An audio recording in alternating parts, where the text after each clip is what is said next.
I'm James Howell, and this video follows up some observations I made on tape 32 of Camouflaj Radio, Camouflaj's studio podcast linked in the video description. If you haven't beaten the game yet, come back to this video once you have. It contains spoilers.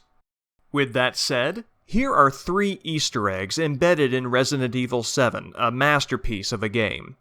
RE7 is a sleek, late entry in a series whose sequels can exclude newcomers with its ever-growing sci-fi soap opera narrative.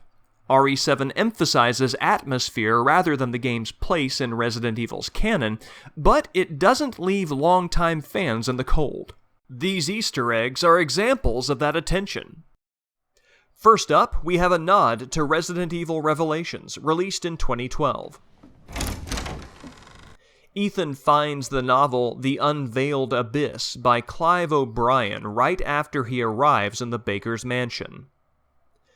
Clive O'Brien served as Jill Valentine's commanding officer in the BSAA. In the series lore, that's a paramilitary organization that combats bioterror.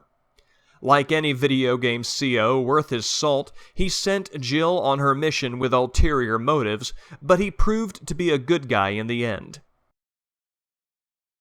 O'Brien retired after the events of Revelations to write a mystery novel, and The Unveiled Abyss appears to be that novel. The book's title is appropriate for O'Brien's place in Resident Evil's canon, since an unveiling is a revelation. Second, we have a nod to Resident Evil Outbreak, released in 2003. Ethan finds a newspaper article by Alyssa Ashcroft in the mansion's main hall. Alyssa was a playable character in an online multiplayer Resident Evil whose design was daughter to the original games, with fixed camera angles and third-person tank controls. Yeah. Outbreak's story followed 8 unique characters fighting to survive as bystanders during the events of Resident Evils 2 and 3.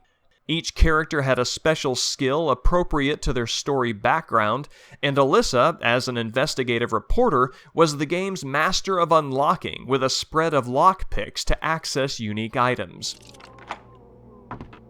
As usual in Resident Evil games, the survivors in Outbreak all know basic medical herbology, have specialized firearms training, and can operate industrial machinery, despite the narrative conceit that they are average citizens.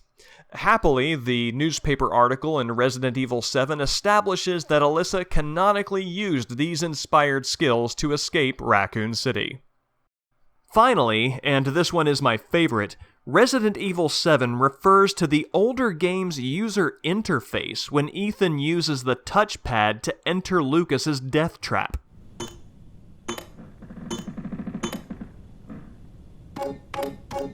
Video game sequels often reuse assets from earlier entries to establish continuity between games, and early Resident Evils shared a style of sound effects when players navigated menus.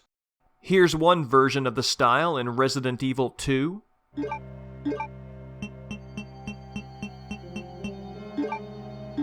And again in Code Veronica.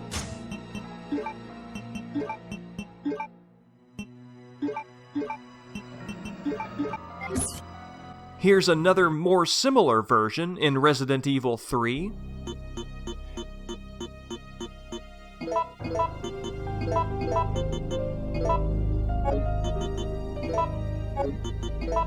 And here's an identical set of sounds in Resident Evil Outbreak.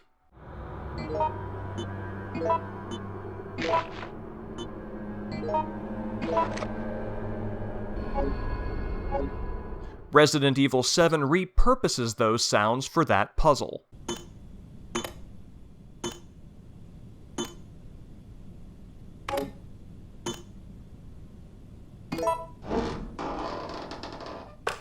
These are all pretty obscure references.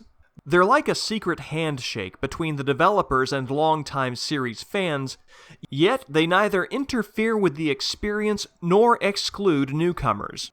They're prime examples of the finesse of Resident Evil 7's design. For more of my thoughts on Resident Evil 7, check out the Camouflaj Radio podcast linked in the description below. Thank you very much for watching.